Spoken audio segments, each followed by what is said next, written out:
One of the most surprising but powerful explanations for why we may, as adults, be in trouble mentally is that we were, in our earliest years, denied the opportunity to be fully ourselves. That is, we were not allowed to be willful and difficult. We could not be as demanding, aggressive, intolerant, and unrestrictedly selfish as we needed to be. Because our caregivers were preoccupied or fragile, we had to be preternaturally attuned to their demands, sensing that we had to comply in order to be loved and tolerated. We had to be false before we had the chance to feel properly alive. And as a result, many years later, without quite understanding the process, we risk feeling unanchored, inwardly dead, and somehow not entirely present. This psychological theory of the true and the false self is the work of one of the 20th century's greatest thinkers, the English psychoanalyst and child psychiatrist Donald Winnicott. In a series of papers written in the 1960s and based on close observations of his adult and infant patients, Winnicott advanced the view that healthy development invariably requires us to experience the immense, life-sustaining luxury of a period when we don't have to bother with the feelings and opinions of those who are tasked with looking after us.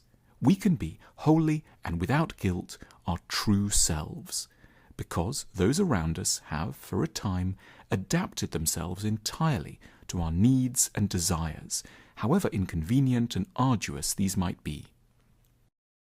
The true self of the infant, in Winnicott's formulation, is by nature asocial and amoral.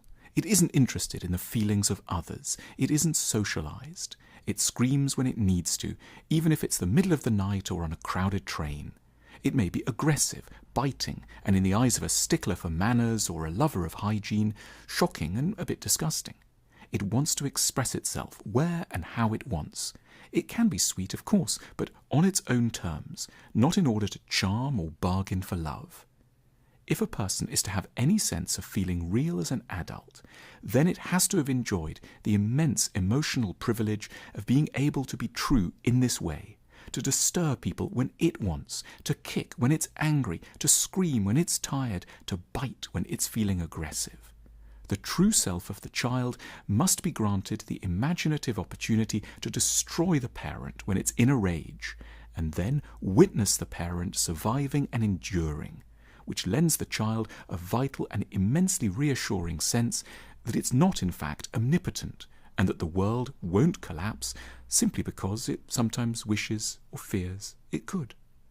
When things go well, gradually and willingly, the child develops a false self, a capacity to behave according to the demands of external reality.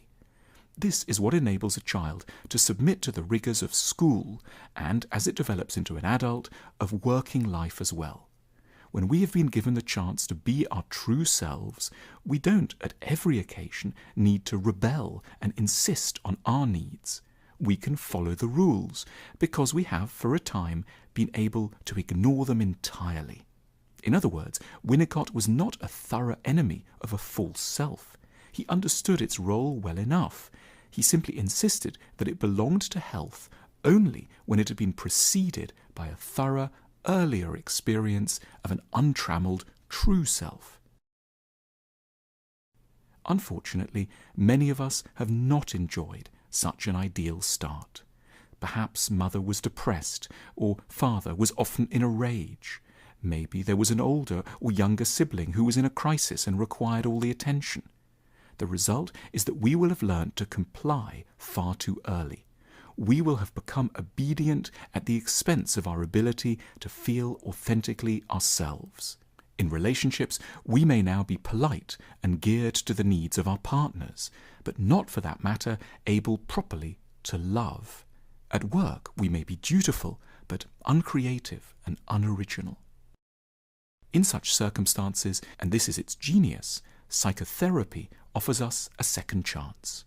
In the hands of a good therapist, we are allowed to regress before the time when we started to be false, back to the moment when we so desperately needed to be true.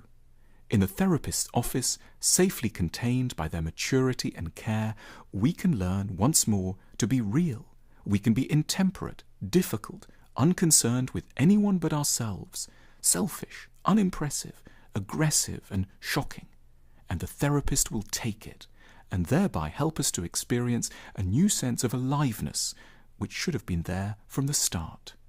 The demand to be false, which never goes away, becomes more bearable because we are regularly being allowed, in the privacy of the therapist's room, once a week or so, to be true.